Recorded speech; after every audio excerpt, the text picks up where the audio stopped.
Okay. Like always, a demo.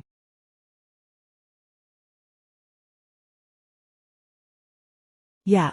Nothing fancy here. Just climbing. Sorta.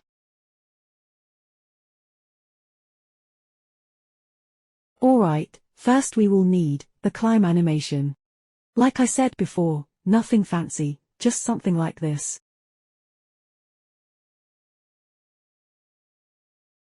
And, for the custom event itself, we will need a couple of checks.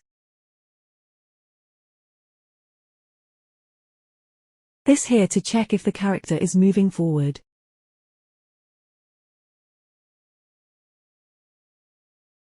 After that, we do a line trace from the spine, so it match with the animation we are using in this example. Here, you can tweak how close to the wall before the character will be able to climb. Climbing, or in this case, jumping, 1.5 meters should be enough. Or perhaps, lower number will look better.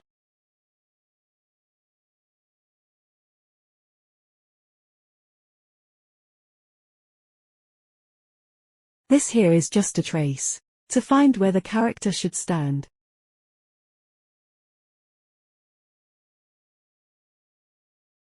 Adding 180 to the Z, so the character can properly land. After all that trace, the only thing to do now is to launch the character.